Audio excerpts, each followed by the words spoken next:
19 lakh EVM machine या चोरीला गेलेल्या आहेत. कुठे गेल्या, कोणी नेल्या, का नेल्या? शिर्डीवाल्यांनी चोरले आहेत का बघा जरा. ते करू शकतात काही. अशोक चव्हाण बिचारे आज गेले आपल्यातून. कसे गेले, अचानक काय झालं काही कळायला मार्ग नाही. की गुन्हेगारी स्वरूपाचा दहशतवादी मार्गाने मिळालेला पैसा यांच्या ट्रस्टमध्ये आला आणि अजूनही हे महाशय आणि त्यांचं कुटुंब मोकळं आहे. पण आता ते जरी मोकळं राहिलं असलं तरी उद्याच्या निवडणुकामध्ये हे मोकळं राहणार नाही याची आपण काळजी घ्यायला पाहिजे आणि त्यांना या जिल्ह्यातून कायमचं मोकळं केलं पाहिजे. शिवसेनेचे पक्षप्रमुख आदरणीय उद्धवजी ठाकरे व्यासपीठावरील शिवसेनेचे सर्व प्रमुख नेते पदाधिकारी, आत्ताच आपण घोगरेताईंचं भाषण ऐकलं.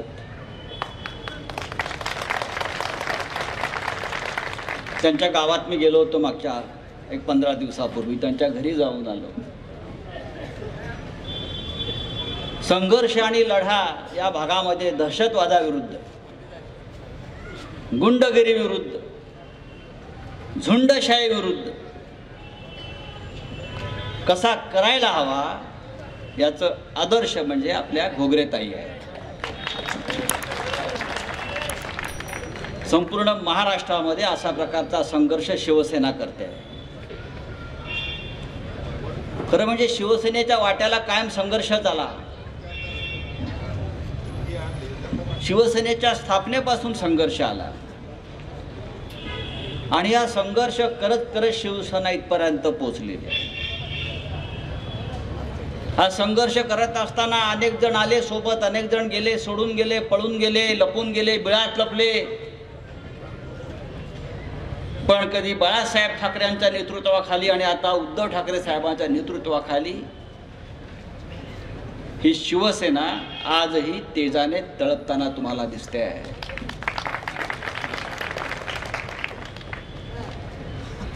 हा संघर्ष घोगरेताई फक्त शिर्डीमधला नाहीये. हा संघर्ष मुंबईत आहे गुंडगिरी विरुद्ध, हा संघर्ष ठाण्यात आहे, हा संघर्ष पुण्यात आहे, हा संघर्ष संपूर्ण नगर जिल्ह्यात आहे. गेल्या 2 वर्षामध्ये हे महाराष्ट्र राज्य, हे आपलं मराठी माणसाचं राज्य, हे गुंडा राज झालेलं आहे, गुंडांचं राज्य झालेलं आहे. आणि मला असं वाटतं जेव्हा गुंडांचं राज्य निर्माण होतं अशा प्रकारे, तेव्हा छत्रपती शिवाजी महाराजांनी स्थापन केलेला हा महाराष्ट्र हे राज्य, ज्या राज्याला हिंदू हृदय सम्राट बाळासाहेब ठाकरे अनेक प्रतिष्ठा आणि ओळख प्राप्त करून दिली या देशामध्ये, ते राज्य लयात जाताना दिसतं. आणि म्हणून या गुंडगिरी विरुद्ध, या झुंड विरुद्ध माननीय उद्धव ठाकरे साहेब उभे आहेत. हे राज्य आपण निवडून दिलं असं लोक म्हणतात. मग दिल्लीचा असेल किंवा महाराष्ट्राचा असेल,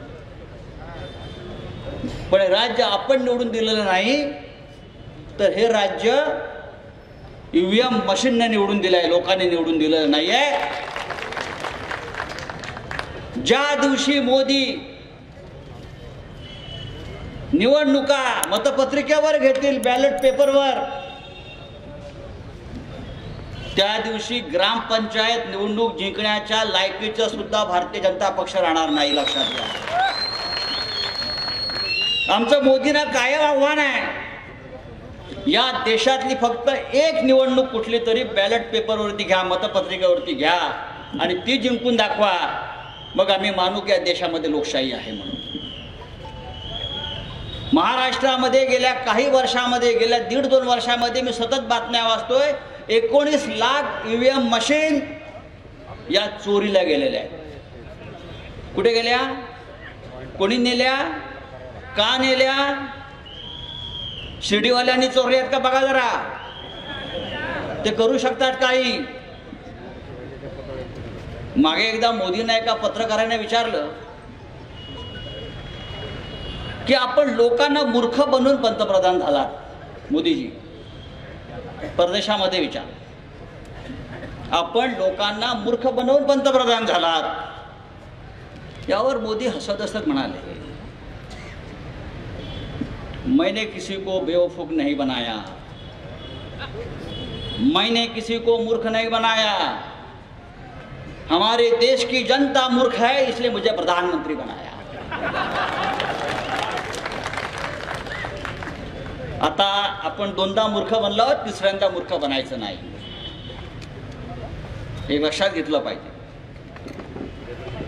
मूर्ख म्हणजे किती मूर्ख बना। राम मंदिर झालं, आनंद आहे, शिवसेना नसती तर राम मंदिर उभं राहिलं असतं का सांगा? अरे सगळे शिवसैनिक त्यावेळी अयोध्येत पोहोचले, बाकी सगळे पळून गेले होते। उद्धवजी ऐका, सगळे पळून गेले आणि तिथे प्रत्यक्ष हजर होता तो शिवसैनिक, हजर होता शेवटपर्यंत। आणि त्यानंतर बाळासाहेब ठाकरेंनी सांगितलं, जेव्हा हे पळपुटे पळून गेले, हे कृत्य आम्ही केलं नाही, आम्ही केलं नाही, तेव्हा हिंदू हृदय सम्राट बाळासाहेब ठाकरे कडाडले, अरे होय, मला त्या शिवसैनिकांचा अभिमान आहे, गर्व आहे, ज्यांनी महाराष्ट्राला नव्हे तर देशाला लागलेला हा कलंक कायमचा उद्ध्वस्त करून टाकला, मला त्यांचा अभिमान आहे, आम्ही पळून नाही गेलो। आणि आता हे मोठे चालले आहेत उद्घाटन करायला, प्राणप्रतिष्ठा, या देशातला प्राण तुम्ही कंठाशी आणलेला आहे, ते पहा। या भागामध्ये ताई मी असं ऐकलं की राम मंदिराच्या निमित्तानं इथे साखर काय साखर आणि डाळ वाटली, राम मंदिर साखर डाळ किती किलो, म्हणजे घरी तुम्ही लाडू वळत बसा, लोकांनी परत पाठवली गेली भारतीय जनता पक्षामध्ये नांदेडची। अशोक चव्हाण बिचारे आज गेले आपल्यातून, कसे गेले अचानक, काय झालं काही कळायला मार्ग नाही, पण असं कळलं की आदर्शच्या तिरडीवर बांधून त्याला घेऊन गेले, त्यांची राजकीय यात्रा काढली। मोदी म्हणतात ना, घराणेशाही घराणेशाही, यांची घराणेशाही त्यांची घराणेशाही, मग अशोक चव्हाणांची घराणेशाही तुम्ही कशी स्वीकारता? शंकरराव चव्हाण इतके वर्ष, अशोकराव चव्हाण, त्यांची पत्नी, त्यांची आता मुलगी उभी राहते, ही कसली घराणेशाही? या जिल्ह्यात तरी काय चाललंय, या जिल्ह्यात तरी काय चाललंय? मी पद्मश्रींविषयी बोलणार नाही, त्याने या राज्यात या देशामध्ये सहकार्याची जी मुहूर्तमेढ केली, मला त्यांच्याविषयी काही म्हणायचं नाही, त्यांनी फार मोठं काम या राज्यात आणि देशात करून ठेवलेलं आहे। पण सध्याची घराणेशाही चाललेली आहे, त्या घराणेशाहीविषयी मोदींना माहीत आहे का? नसेल तर आम्ही त्यांना ती माहिती द्यायला तयार आहोत। मला मगाशीच कोणीतरी हा कागद वाचला, मला काल कोणीतरी पाठवला, उद्धव साहेब फार इंटरेस्टिंग, आपण दिला। स्वतः माननीय मंत्री आमदार राधाकृष्ण विखे, चिरंजीव सुजय विखे खासदार, आणि मेडिकल कॉलेज, इंजिनिअरिंग कॉलेज सगळं आपल्या कुटुंबामध्ये, जिल्हा परिषदेत बहुमत असेल तर पत्नीलाच अध्यक्षपद, मुलगी सुष्मिता विखेच्या नावावर गंगापूर साखर कारखाना आता घेतलेला आहे, दुसऱ्या मुलीसाठी राहुरी कारखाना घेण्याचा प्रयत्न सुरू आहे, सन्माननीय मेवणे यांचे पाहुणे,